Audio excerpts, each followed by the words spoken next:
मुफ्ती फजल सुभान साहब, मैंने अक्सर ये देखा है कि तबलीग के लिए लोग निकल जाते हैं और एक अच्छा जज्बा है, मगर ये जज्बा बाज़-औक़ात बहुत ज़्यादा जज्बाती बना देता है और आप सारे फ़राइज़ से गाफ़िल हो जाते हैं। बीवी, ख़वातीन, बच्चे मुझे मैसेज करके बता रहे होते हैं 6 महीने हो गए, 4 महीने हो गए, हमारे मियाँ, हमारे अब्बू तबलीग पे गए हुए हैं, घर में एक रोटी नहीं है, कुछ नहीं है और जाते हुए क्या कहें अल्लाह जाने, अल्लाह के रसूल जाने। मगर ये कोई तरीका होगा कि आपने वाजिबात भी अदा नहीं करने और तबलीग पे निकल गए, पूछा ही नहीं किसी से?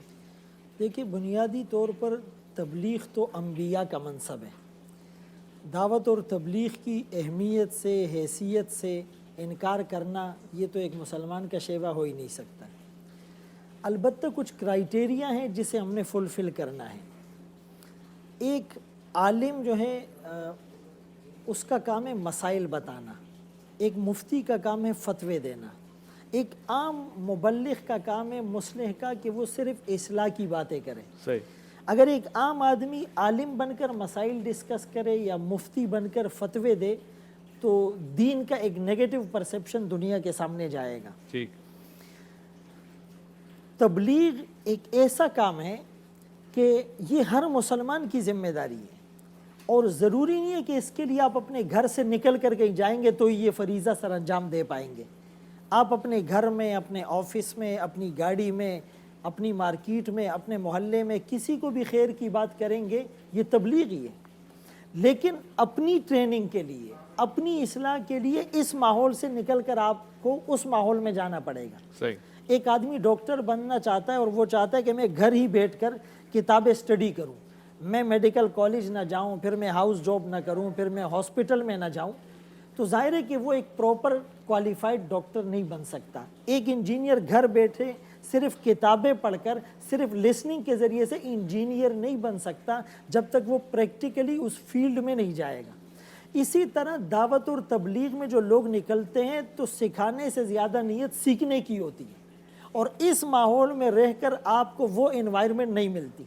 इसीलिए रिवायात से साबित है रसूलुल्लाह सल्लल्लाहु अलैहि वसल्लम ने बाज़ सहाबा को इल्म सीखने के लिए भेजा। जैसे खुद अनस इब्न मालिक रज़ी अल्लाह तआला अन्हु को 10 अफराद की जमात के साथ बसरा भेजा गया था हज़रत उमर रज़ी अल्लाह तआला अन्हु ने जी। और बाज़ को जो है आपने खुतूत देकर भेजा, बाज़ को आपने तालीम देने के लिए भेजा, जो एक मशहूर वाक़िया भी है जिसमें सहाबा को बाद में शहीद कर दिया गया था।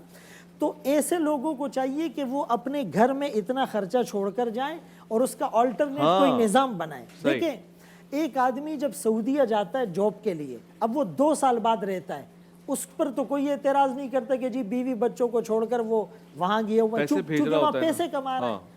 लेकिन दावत और तबलीग तो मुसलमान के लिए अपने ईमान और अकायद को सीखना माल कमाने से भी ज़्यादा ज़रूरी है। तो अगर वो ख़र्चा छोड़कर चला जाता है तो फिर इसको इस तरह ब्लेम नहीं किया जा सकता। अगर 2-4 लोग ख़र्चा नहीं छोड़ते या वो अपने घर वालों की सही निगहबानी नहीं कर पाते तो उसको बुनियाद बनाकर पूरे तबलीग के काम को क्रिटिसाइज़ नहीं किया जा सकता। बल्कि मैं तो आपको ये कहूँगा कि दावत देने वाला दाई होता है और जिसको दावत दी जाए वो मदऊ होता है। सही। और दाई और मदऊ का आपस में रिश्ता तबीब और मरीज़ का होना चाहिए। सही। यानी एक डॉक्टर के पास अगर कोई पेशेंट आता है तो उसमें कोई चिड़चिड़ापन है या वो कोई साइकेट्रिक पेशेंट है तो वो जितनी भी गलत हरकतें करेगा तो दाई उसको बर्दाश्त करेगा, उसका टॉलरेंस लेवल जो है वो वहीं पर होगा और वो किसी तरीके से उसको कायल माइल करने की कोशिश करेगा। तो इसी तरह एक दाई जब किसी को दावत देता है तो उसको आगे से कड़वी कसीली बातें भी सुनने को मिलेगी, उस पर एतराज़ात भी होंगे, उस पर तनकीद भी पढ़ सकते हैं, पत्थर भी पढ़ सकते हैं, लेकिन उसको ये घूंट पीने हैं। और जैसे अल्लामा साहब ने भी कहा कि मदऊ की हालत, उसके मिजाज, उसके फहम के मुताबिक बात की जाए। अनज़िलुन्नास मनाज़िलहुम, realise the value of anything, और कल्लिमुन्नास अला क़द्रि उक़ूलिहिम, लोगों की अकल के मुताबिक उनसे बात की जाए। रसूलुल्लाह सल्लल्लाहु अलैहि वसल्लम से किसी ने पूछा कौन सा अमल अफजल है, आपने फरमाया अस्सलातु लिवक्तिहा, वक्त पर नमाज पढ़ना। फिर किसी ने पूछा कौन सा अमल अफजल है, आपने कहा कि वालिदैन की खिदमत करना। फिर किसी मौके पर पूछा जी अफजल अमल कौन सा है, आपने फरमाया जिहाद करना।